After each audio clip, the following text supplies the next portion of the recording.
Ladies and gentlemen, Damon Hill is here!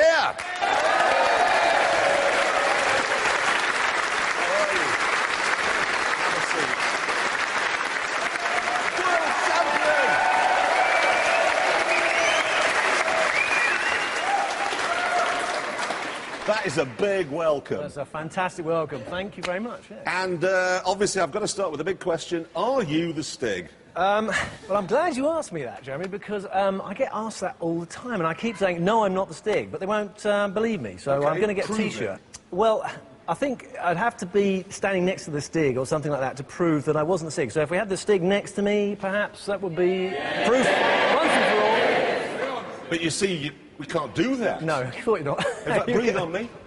Breathe on you. Yeah. Magnesium. Formula One. Yeah. American Grand Prix. What in the name of all that's holy was that about? See, it's outrageous. I mean, you know, 6 cars on the grid. It was a very sad day and complete fiasco. Frank Williams was quoted as saying, you know, the atmosphere stinks in Formula One at the moment. Well, I mean, it's been pretty smelly for quite a long time. But this is because the teams want to move away, isn't it, and form their own series, and then Bernie Ecclestone doesn't want them to, and Ferrari want to stay, and the others want to go. Yeah, there's a lot of factions, and there's a lot of politics that are involved. So if something like this happens, there's a problem with the tyre. Suddenly, there's an opportunity for certain people to make political capital of it. And I think, unfortunately, that the fans, the people who actually pay for these guys and to go and enjoy themselves racing, are left standing in the grandstands not seeing what they're paying for. Yeah. Never mind the grandstands. How many people? 200 million people worldwide. It strikes me that Bernie used to be this big power. He was completely in charge, and he's lost his power now, hasn't he? Because in the past, he would have just put all the team managers in the back of a van and broken their legs. Yeah. On the grid. It was all very simple in the old days, wasn't it? Well, even when you were racing, he'd get things done, wouldn't he? Well, I can remember sitting on the grid for some races, and Bernie would come down and there'd be about that much water and a torrential downpour, and we'd all be saying, oh, it's a bit dangerous, and he'd say, you're driving, you're driving, you're driving, and we did. Yeah, well, that's how it should be. You need a dictator. You need me, really. Actually, I've got some great ideas for Formula One, to be honest. We'd like to hear them. Well, no, because I've always said if you pay the drivers a living wage, 20 grand a year, OK? They could live on that. And then give them $1 million every time they overtake someone. Then watch them say the aerodynamics. Well, it was called Grand Prix for that very reason. I mean, the original idea was that it was a big prize you went racing for, and then somehow it got sort of confused, and nobody knows what you earn now for winning a Grand Prix. Oh, God, I don't know what to do with it. Anyway, listen, you, OK? You're running a wedding car business these days. It's not a wedding car business, no, not quite. It's a car club, which, I mean... You've had all the cars on this show, the top cars, Ferraris, Lamborghinis and Aston Martins, all of those top performances. And you join, basically, it's a club which you call P1, which people pay a membership, yearly membership, and they can use all the cars as much as they like, almost. So then you can drive a car, you can just ring up and say, I fancy a Ferrari this weekend or a Lambo? Yeah. And yet you drive an Audi A3. Yeah. Well, it's a practical car. Yeah, whatever. No, you see, I'm always fascinated by this, because I once went to interview a fighter pilot bloke I had met down in Boscombe Down. He was a trainer, bloke who trained fighter pilots. He had a beige Volvo. Yeah. Why do you all, when you've lived at 300 miles an hour, drive rubbish? Because we've lived at 300 miles an hour. So, no, you don't need the actual... What you just want is something practical that gets you around. You don't need the thrill, if you like, of driving. You've had that. What, so you just pootle around now in your Audi? Well, I don't exactly pootle, but, you know...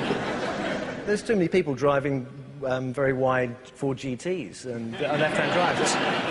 The slowest man... I'm not driving Ford GTs, because it's, again, back with Ford, but don't you miss the excitement of going a million? Well, there's a corollary to that. There's the imminent accident that you can experience, and I've had enough of that. Really, I raced up to the age of 39, and I think biologically we kind of get to the point where we sort of little voice in the back of the head says, you know, you could make it to 60 if you really took care of yourself, if you like, you know.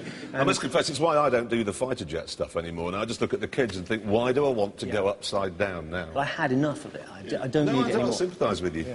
Yeah. OK, right, we've got to talk now about your lap. Aha, yes. It wasn't exactly my neatest lap I've ever done in my life, but it's quite difficult in one of those cars. I'm not complaining about the equipment, Jeremy. But, Of course not. No, that would be poor form. When was the last time you drove competitively? I think, well, when I was in Formula One. Well, who'd like to see how he got on then? It is basically his comeback. Play the tape. That's a rubbish start. Oh, come on. It's obviously a lot slower than the Formula One car, but I'm still feeling a little bit of the old adrenaline here. That's a new line in there. Yeah, the Stig actually told me I was doing it all wrong there. Well, I suspect that looks quite quick. Oh, it's almost like I forgot how to do this. No, That was not bad. No, that was really very good. Right up to the edge. It's the hammerhead! Ooh, bit wobbly there. I just went over the line. I just killed a bug. I'm not even going to ask you if you lifted off for this one, because there's no way. That was flat. Yeah, next bit's flat. Quite yes. easily flat, that one. Here we go, second to last corner, catches most people out. Oh, you're on the grass, like most people, and then across the line.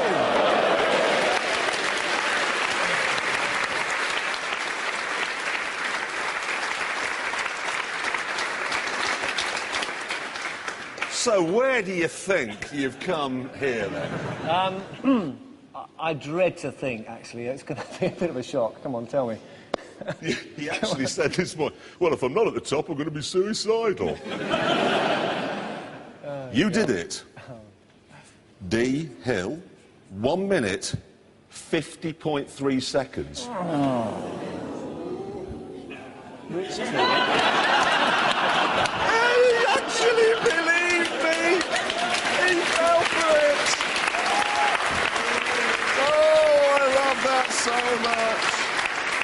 You actually did it in 1 minute, 46.3 seconds, ladies and gentlemen! 37. Right up, Jimmy Carr, Simon Cowell, Jody Kidd, Ronnie O'Sullivan's blown away. I really ought to, though. Wouldn't I, really? I mean... Yeah, but this, I have to ask you, do you just find it incredibly easy? Because you were chatting round there, not even... Yeah, I think it's quite easy in one of those Suzukis. There's quite a lot of time to think. But that's the funny thing is, because I always thought, well, I've started to think, well, no one will really ever go faster than, you know, Jimmy Carr. It's as fast as the car will go. Now we know it isn't. The thing is, though, I'm not going to put you on that board. No, I thought not. We anticipated you might be the fastest man ever to come here, so we've had an entirely new board made up, which is for Formula One drivers. Here it is, OK? Yeah. And you are going at the top of that. Thank you. There we are.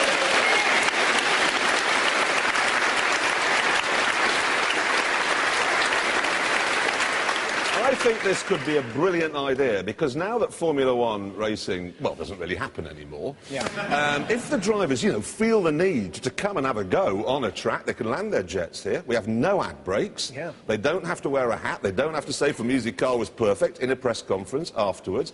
And do you know the best thing? We checked it this morning. It's true. The Suzuki runs on Bridgestones.